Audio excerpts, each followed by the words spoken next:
Hello à tous, bienvenue pour un nouvel épisode de Mailstock. Aujourd'hui, je suis accompagnée d'Asna Guessous, fondatrice de My Souk in the City. Alors, My Souk in the City, c'est quoi? C'est une marketplace de mode de créateurs du Moyen-Orient.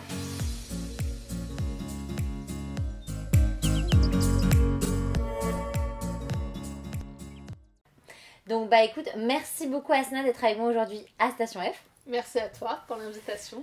Et donc je suis super contente que tu sois là, qu'on puisse parler de My Souk in the City et surtout de ton parcours. Finalement, qu'est-ce qui t'a amené à créer cette marketplace? Donc raconte-nous un peu d'où tu viens. C'est long. Ouais, ok, je vois. Alors moi je suis donc la fondatrice de My Souk in the City. D'où je viens, je suis marocaine, j'ai grandi au Maroc, je suis arrivée en France pour mes études. Ok. Et j'ai fait une prépa, école de commerce, donc j'ai intégré l'EM Lyon. Ensuite j'ai travaillé pendant 1 an à New York chez Marc Jacobs en business analyst. Et ensuite en rentrant en France, j'ai intégré un cabinet de conseil, donc en management, où j'ai travaillé sur des problématiques liées au retail et au luxe notamment. D'accord. Et le fait que tu aies travaillé pour Marc Jacobs, justement, c'est dès le début, c'est la mode, tout ça, c'est un secteur qui, toi, t'intéresse? Alors, j'aimais beaucoup la mode. En fait, moi, au départ, en école, je m'étais plus orientée vers des métiers de la finance en banque d'affaires et tout, en salle de marché. Donc, c'est là où j'avais fait mes stages. Ouais. Et en fait, c'était du coup fin 2008-2009 où c'était la crise un peu, la crise financière. Donc, c'était un peu compliqué de trouver un boulot dans les marchés, donc je voulais m'orienter un peu vers autre chose et tester autre chose, et j'ai eu en fait, c'était un peu par la force des choses, j'ai eu cette opportunité à New York, qui était un équivalent de VIE pour moi, parce que du coup, comme je suis marocaine, j'avais pas la nationalité française. Et du coup, donc c'était un contrat d'1 an, et donc là-bas c'était en business analyst, donc c'était beaucoup plus orienté finance. Mais là-bas, donc j'ai eu un peu un vrai déclic où je me suis dit, en fait, ça faisait longtemps que je savais que j'aimais la mode et que j'avais envie, que j'avais envie de m'orienter vers ça.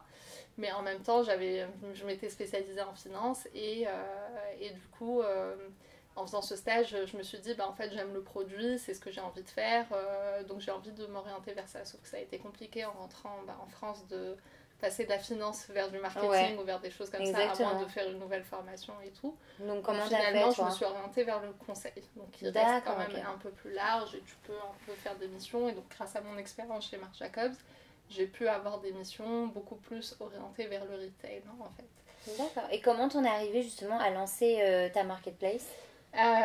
Ça justement, ça a été tout un cheminement, tout un process de réflexion, parce qu'au bout de 5 ans en cabinet de conseil, je trouvais que je tournais un peu en rond. D'accord. Et j'avais l'impression d'avoir appris ce qu'il fallait apprendre. C'était vraiment génial parce que du coup tu apprends énormément de choses, tu peux hyper vite te responsabiliser, autonome, etc. Et moi, donc j'avais cette envie de repartir dans la mode, et en fait j'ai commencé un peu à regarder les formations à l'IFM, même à Londres. Enfin, j'ai essayé de voir un peu même des petites formations où je pouvais pouvoir avoir un accompagnement et être formée pour me réorienter dans la mode. Et j'avais un peu cette petite idée en tête où je me disais, j'aimerais bien créer ma marque. Parce que j'adore, je voulais, c'était un peu une idée, je dirais farfelue, mais bref, vu du coup, j'ai vu que c'était assez compliqué. Parce que, en gros, donc en attendant, donc je regardais, je repérais les formations, sauf qu'il n'y avait rien qui me convenait vraiment dans ce que je voulais. Et du coup, j'ai commencé à acheter des livres en fait pour apprendre à dessiner. Trop bien. En fait, je me suis rendu compte que j'étais nulle. que je dessinais comme une petite fille de 3 ans. Et tu voulais dessiner pour faire des patrons, pour apprendre en fait exactement à dessiner des silhouettes, des croquis, etc. Et du coup, donc là, je me dis, bon, ok, je suis un peu nulle, mais en même temps, c'était un peu, ça a duré vraiment des mois où je commençais un peu à réfléchir à tout ça. Et au même moment, en fait, j'ai commencé un peu à regarder sur Internet. Je me disais, attends, mais c'est quoi les marques au Maroc qui existent pour essayer un peu d'orienter même ma réflexion créative à ce moment-là. Et donc là, j'ai commencé à découvrir vraiment des super marques, même du Maroc. Et au fur et à mesure, en fait, j'ai commencé à étendre mes recherches vers le Maghreb et le Moyen-Orient. Et là, je me suis dit, mais en fait, donc j'ai découvert plein de marques vraiment hyper intéressantes. Donc c'était à peu près 2014-2015. Et je me disais, mais donc je voyais qu'il commençait à y avoir des initiatives à Dubaï, de Fashion Week. Là, c'était vraiment le début de quelque chose. Et je me dis, bah en fait, moi je suis à Paris, j'adore la mode, je suis marocaine, je connais pas ces marques, comment ça se fait en fait? Pourquoi est-ce que je les connais pas? Alors qu'en fait, elles ont leur place à Paris comme dans une autre ville internationale.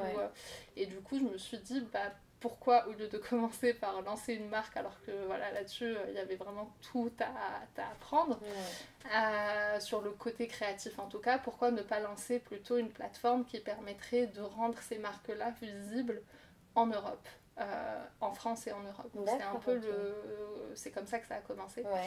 Et du coup j'ai commencé à rencontrer des gens, à essayer de voir comment mettre en place ça, et donc à démarcher des marques.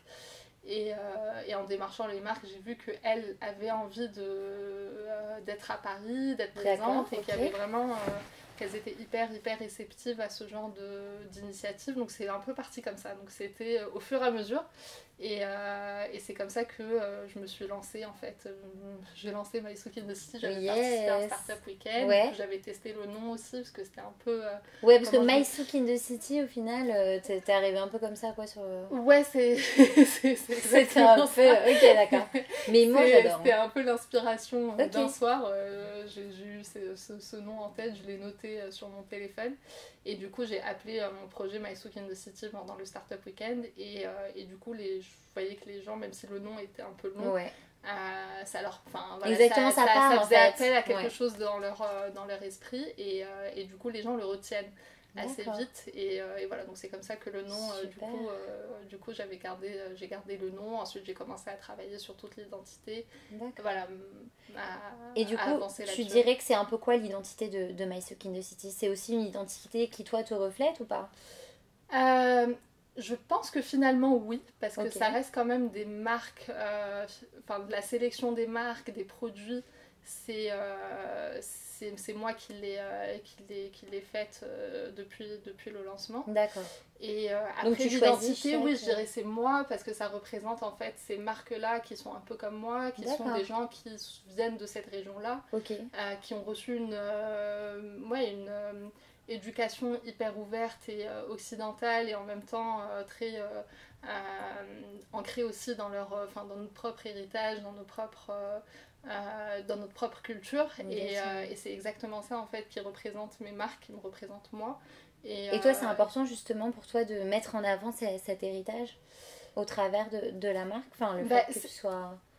Moi, je pense que c'est important. Je pense que c'est important parce que c'est ça qui fait un peu la différence justement dans la proposition de My Souk in the City. D'accord. Et l'idée, c'est de montrer que c'est des marques en fait qui viennent de cette région-là, mais c'est pas parce qu'on vient de cette région-là qu'on sait pas faire pas de la mode, qu'on sait pas faire des beaux bijoux, qu'on sait pas faire des choses modernes et qui sont dans l'air du temps finalement. Et du coup c'est ça, c'est des gens qui valorisent aussi leur savoir-faire local et leur propre culture, et qui en font aussi quelque chose de très moderne et qui est destiné finalement à tous les amoureux de la mode, des bijoux, des accessoires, et donc c'est ça qui représente My Souk in the City. D'accord, ok, très bien. Et du coup, au quotidien, en fait, justement, c'est comment tu surmontes un peu les challenges que tu peux avoir, justement, avec même les créateurs, qui mettent leurs pièces en avant. Comment, au quotidien, en fait, dans la start-up, tu surmontes ça? Les challenges, c'est vrai que c'est assez compliqué. Enfin, ce qui est compliqué, c'est le fait que les marques soient à l'étranger. Donc, il y a le côté livraison, la mise en confiance des clients, de l'audience, de la communauté vis-à-vis de ces marques-là. Mais là, on commence justement à avoir un bon reach, un bon taux de transformation et tout, donc voilà, ça c'est top. Après, ce qui est hyper challenging, c'est que beaucoup de marques sont des marques émergentes et du coup à qui il faut apprendre aussi certaines choses sur les photos, sur certaines normes. Parfois en fait il y a des produits qui sont magnifiques, mais en fait quand on regarde l'identité, c'est-à-dire les visuels de la marque, etc., parfois ça colle pas trop parce que l'identité est peut-être un peu trop orientale, donc du coup c'est vraiment essayer de choisir les bons visuels qui vont aussi plaire à notre audience. Donc c'est vraiment arriver à faire un arbitrage en fait sur tous ces aspects-là. D'accord. Et au quotidien, du coup, toi, c'est quoi qui te motive justement à continuer ton projet, à aller encore plus loin dans le développement de ça? C'est les feedbacks en fait. C'est les feedbacks des gens, de la communauté, des clients. Les petits messages parfois même sur Instagram, les encouragements, c'est ça qui fait qui donne un peu qui donne la motivation. On se dit ok, en fait on fait pas ça pour rien, c'est vraiment le projet plaît, les produits plaisent, les marques plaisent. On a aussi de plus en plus de marques aussi qui nous contactent qui viennent vers nous. Bien. Donc du coup on voit qu'il y a une valeur aussi qu'on apporte à ces marques-là parce qu'on les aide à sortir du coup de leur propre pays, à s'internationaliser.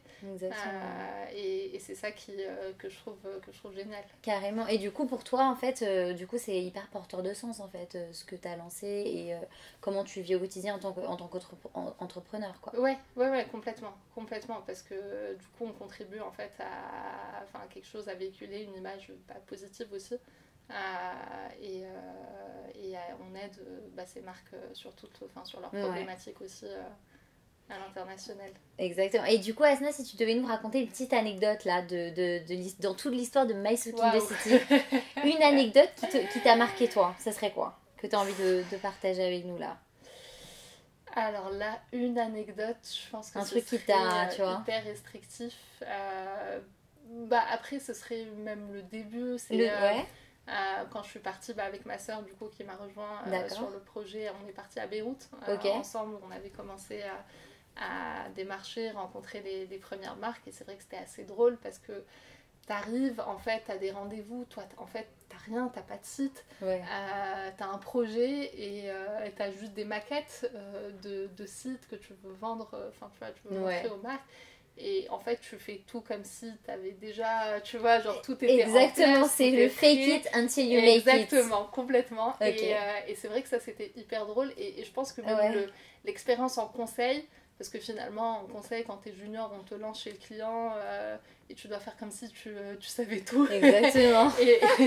et ça, du coup, ça m'a permis, tu vois, de faire, tu vois, de gérer le truc. Mais ça a été, pour moi, c'était assez génial comme moment parce que c'était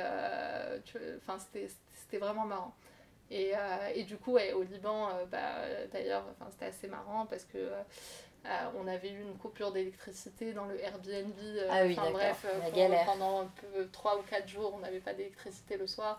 Bref, c'était assez... Donc c'est toute l'aventure entrepreneuriale, on est d'accord. Complètement. Donc ça c'était drôle. Après, il y a eu le lancement du site, il y a eu même jusqu'à aujourd'hui.